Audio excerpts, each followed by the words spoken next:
নমস্কার সকলকে, Mithu's kitchen official চ্যানেলে আপনাদের সকলকে স্বাগত জানাই। আশা করি আপনারা যেখান থেকে আমার এই ভিডিওটি দেখছেন আপনারা সকলে ভালো আছেন এবং সুস্থ আছেন। আজকে আপনাদের সাথে শেয়ার করে নেব কচুরির রেসিপি।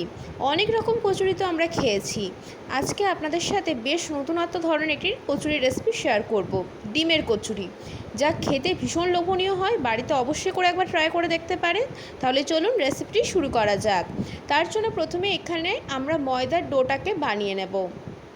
একটি বোলের মধ্যে আমি পরিমাণ মতো ময়দা নিয়েছি। আপনারা যতটা পরিমাণ এখানে কচুরি বানাবেন সেই মতো ময়দা নেবেন।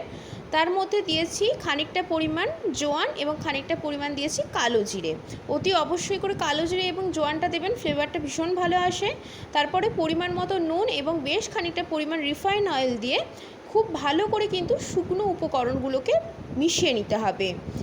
যেহেতু এখানে রিফাইন অয়েলটা দিয়েছি ময়নের জন্য, ময়নটা কিন্তু ভীষণ ইম্পর্টেন্ট। যত ভালো করে ময়নটা দেওয়া হবে ততই কিন্তু কচুরিগুলো খাস্তে হবে। এবং ময়নটা ভালো করে দেওয়া হয়েছে সেটা বোঝার একটাই উপায়, যখন সমস্ত উপকরণগুলো শুকনো আমরা মিশিয়ে নেব, হাতের মধ্যে যখন দলা পাকাবেন দেখবেন শক্ত হয়ে দলা বেঁধে আসছে, তখন বুঝতে পারবেন যে ময়নটা একদম পারফেক্ট হয়েছে। যখন ময়ন বোঝা যাবে পারফেক্ট হয়ে গেছে, ঠিক সেই পর্যায়ে নর্মাল টেম্পারেচারে থাকা অল্প অল্প পরিমাণ জল দিয়ে কিন্তু ডোটাকে আমরা মেখে নেব। বেশি পরিমাণে জল দেবেন না, কচুরির ডো কিন্তু একটু টাইট করেই মাখবো, খুব বেশি পাতলা করব না বা নরম করব না, একটু টাইট করে ডোটাকে মেখে আমি একটা সাইডে রেখে দিয়েছি।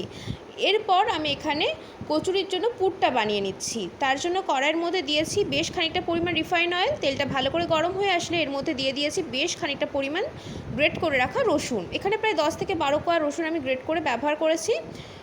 একটা বড় সাইজের পেঁয়াজ একদম ছোটো ছোটো করে টুকরো করে কেটে নিয়েছি, সেটাকেও দিয়ে দিয়েছি। রসুনটা ভাজা হয়ে যাবার পরে পেঁয়াজটা দিয়ে খানিকক্ষণ নাড়াচাড়া করে পেঁয়াজটাকেও মোটামুটি ভালো মতো ভেজে নিয়েছি।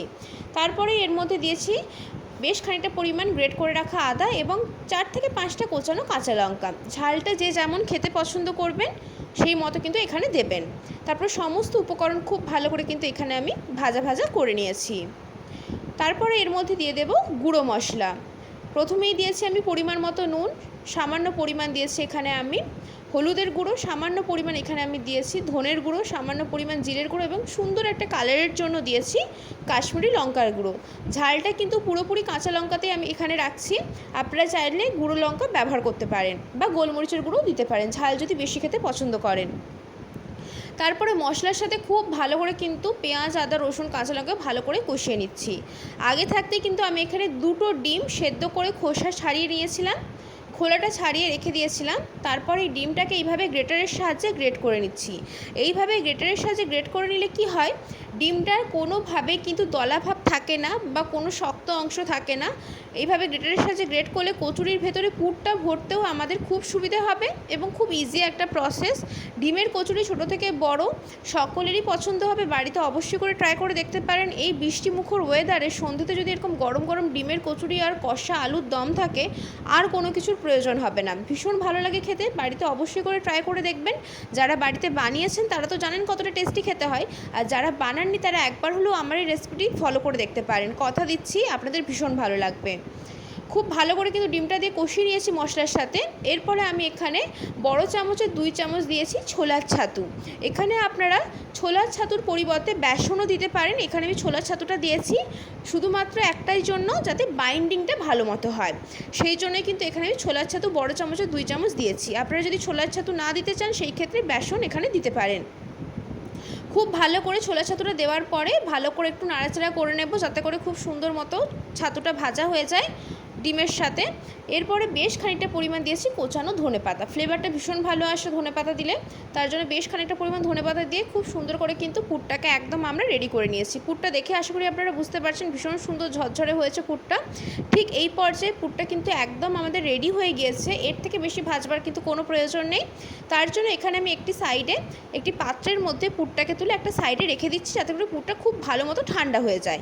পুরটা ঠান্ডা হয়ে যাবার পরেই কিন্তু আমরা এটাকে কচুরির ভেতরে স্টাফিং হিসেবে ভরবো, তার আগে কিন্তু ভরবো না। এতে করে কি হবে, গরম অবস্থায় পুর ভরলে কচুরি বেলার সময় ফেটে যেতে পারে, সেই জন্য এখানে আমি একদম ঠান্ডা করে নেব পুরটাকে, তারপরে কচুরির ভেতরে ভরবো। ঠিক এই পর্যায়ে পুরটা ঠান্ডা হতে হতে আমরা যে লেচি করে রাখবো রেখেছিলাম ডোটা মেখে, সেই লেচি এখান থেকে আমি সেই ডোটা থেকে লেচিটা কেটে নিচ্ছি। ছোট ছোট কচুরির আকারে তৈরি করে নেব। কচুরির সাইজটা আপনারা ছোট বড় পছন্দ মতো করতে পারেন। আমি এখানে মাঝারি সাইজ রাখবো, খুব একটা বড় সাইজও করব না, আবার খুব একটা ছোট সাইজও করব না। ঠিক এইভাবে কিন্তু 2 হাতে তালুর মধ্যে নিয়ে পাকিয়ে নিলে কিন্তু আমাদের কচুরির লেচিগুলো একদম রেডি হয়ে যাবে। তারপর আমরা যেইভাবে নর্মালি পুর ভরা কচুরি বানিয়ে থাকি, ঠিক সেম পদ্ধতিতেই কিন্তু এখানে ছোট ছোট যে লেচিগুলো বানিয়েছি সেগুলোকে এইভাবে হাতের সাহায্যে একটু বাটির মতো করে নিচ্ছি, যাতে করে আমরা ভেতরে যে পুরটা ভরবো ডিমের, সেটা আমরা ভরে নিতে পারি। আর ঠিক এই পর্যায়ে কিন্তু ডিমের পুরটা একদম ভালো মতোই ঠান্ডা হয়ে গিয়েছে। তার জন্য কিন্তু এখানে আমি ঠান্ডা হয়ে যাবার পরেই কিন্তু কচুরির ভেতরে পুরগুলো ভরে নিচ্ছি। খুব সুন্দরভাবে কিন্তু এখানে পুরটা আমি দিয়ে দিয়েছি বেশ খানিকটা পরিমাণ। তারপরে এখানে আমি ডোটা যেটা রেডি করেছি লেচিটা, তার মুখটাকে বন্ধ করে দেবো, যাতে করে তেলের মধ্যে ভাজার সময় ভেতরে তেল ঢুকে না যায় এবং ভেতরকার যে ডিমের পুরটা সেটা তেলের মধ্যে বাইরে বেরিয়ে না চলে আসে। খুব সুন্দর করে হাতে তালুর মধ্যে নিয়ে গোল করে পাকিয়ে নিয়েছি। এরপরে এটাকে আমি সামান্য পরিমাণ রিফাইন অয়েল দিয়ে কচুরির আকারে বেলে নেব। অনেকেই রয়েছেন তেল দিয়ে বেলতে অসুবিধা হয়, সেই ক্ষেত্রে শুকনো ময়দার গুঁড়ো ছড়িয়েও বেলতে পারেন, তবে আমার মনে হয় তেল দিয়ে বেললে বেলাটা খুব সুন্দর হয়। চেষ্টা করবেন যতটা সম্ভব একটু পাতলা করে বেলা যায় এবং পুরটা যাতে খুব সুন্দরভাবে চারিধারে ছড়িয়ে পড়ে সেদিকেও খেয়াল রাখতে হবে। কড়াইয়ের মধ্যে বেশ খানিকটা পরিমাণ রিফাইন অয়েল গরম করতে বসিয়ে দিয়েছি, যেহেতু কচুরিগুলো ডুবো তেলে ভাজা হবে সেই জন্য।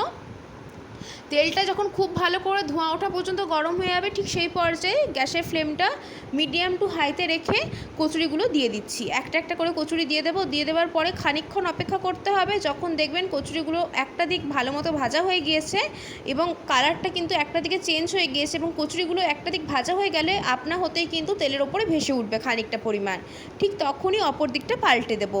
এইভাবেই কিন্তু আমি প্রত্যেকটা কচুরি এখানে তৈরি করে নেব। ভীষণই সহজ একটি রেসিপি, যারা প্রথমবার বানাবেন ভাবছেন তারাও তৈরি করে নিতে পারেন, ভীষণ ভালো লাগে।